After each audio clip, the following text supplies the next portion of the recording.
It's a quiet Sunday morning, you're curled up with coffee, feeling content.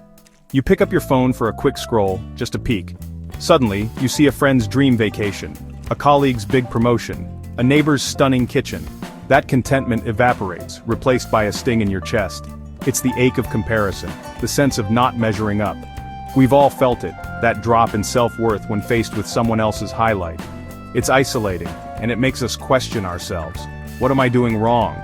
Why isn't my life like that? We rarely talk about it. Instead, we double tap, comment, congrats, while feeling heavy inside. This disconnect between our inner experience and outer performance is where trouble begins.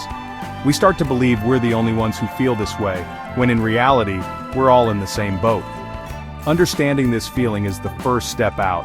It's not about pretending it doesn't happen, or shaming ourselves for feeling it. It's about getting curious. What is this feeling really about? Where does it come from? When we look at that sting with curiosity instead of judgment, we take back our power. We see that this feeling isn't a true measure of our worth. It's just a signal, an ancient echo from a time long past, and we can learn to listen to it without letting it define us. You are not alone in this feeling. To understand why we compare, we have to go back, way back to our earliest ancestors. For them, comparison was a survival tool, not a source of insecurity. Belonging to the group was everything. Being left out meant danger. So they constantly scanned their peers. Am I keeping up? Am I contributing enough? Comparison helped them learn, adapt, and stay safe. This instinct is deeply embedded in our brains.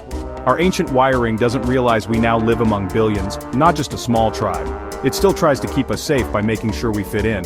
So when you feel that pang of comparison, it's your ancient brain firing up old survival software. The threats have changed, no more saber-toothed tigers, just job titles and vacation photos, but the feeling is the same. Our biology hasn't caught up to our modern world. That gut reaction? It's just your brain trying to protect you. The challenge is learning to recognize it for what it is. You can acknowledge it and choose how to respond. For millennia, comparison helped us survive. But today it's about social status and self-worth. The context has changed, but our wiring hasn't. Now we ask, am I successful enough? Am I happy enough? Am I enough? Consumer culture and social media have amplified this instinct. Our comparison pool used to be small, neighbors, colleagues, TV characters. Now it's infinite. We compare ourselves to everyone, everywhere, all at once. We see curated, filtered lives and measure ourselves against them. Our brains aren't built for this onslaught. The result? Shame, envy, and a sense of never being enough. The game is unwinnable. There's always someone who seems to have more. We've turned a tool for connection into a source of isolation. We feel more connected than ever, yet more alone in our struggles. It's time to rethink how we use comparison. One of the hardest parts of modern comparison is the mismatch between what we see of others and what we know of ourselves.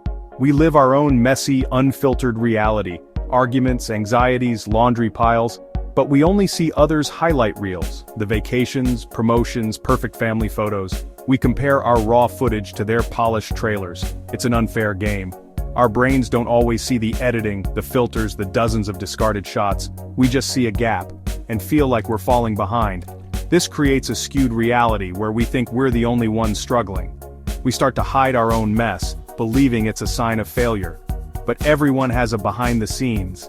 The bravest thing we can do is remember this, for ourselves and for others. Dare to believe in a reality beyond the highlight reel.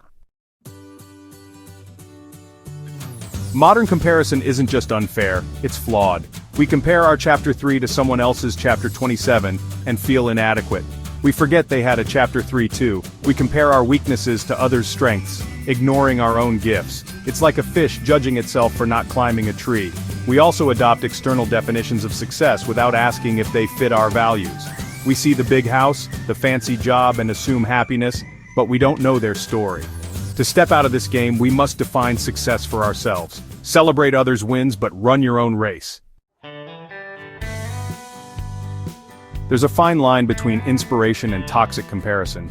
Inspiration says, wow, that's possible for me too. It energizes us. Comparison says, they have it, so I must not be enough. It drains us. The same achievement can motivate or deflate depending on our mindset. Inspiration feels expansive, comparison feels constricting. Notice how you feel. Are you motivated or do you want to hide? When you catch yourself spiraling, pause. Acknowledge the feeling. I'm starting to compare. Then, choose differently. Practice gratitude, celebrate others, and remember your own path. Their story isn't yours. Your journey is valid. Let inspiration fuel you, not diminish you. You get to decide what you do with what you see. What if we could transform comparison from a weapon into a compass?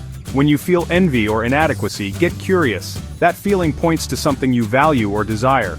Maybe it's not the business your friend started, but the freedom or creativity it represents. Use envy as a clue. What value is calling to you? Ask, how can I bring more of that into my life right now? You don't have to copy their path, just honor what matters to you. This turns comparison into self-discovery. Let it inform you, not define you. Use it to navigate toward your own true north. The only comparison that truly matters is you versus you. Look back. Have you grown, learned, become braver or kinder? The goal isn't to outrun others but to outgrow your former self.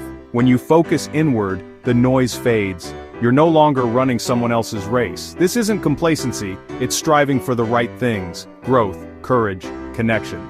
Measure your life by your progress, not by titles or bank accounts. Practice self-compassion. Honor how far you've come. Celebrate the small victories no one else sees. When you feel the urge to compare, look back at your own journey. See the mountains you've climbed. Your worth isn't out there, it's within you. Your story is the one that matters.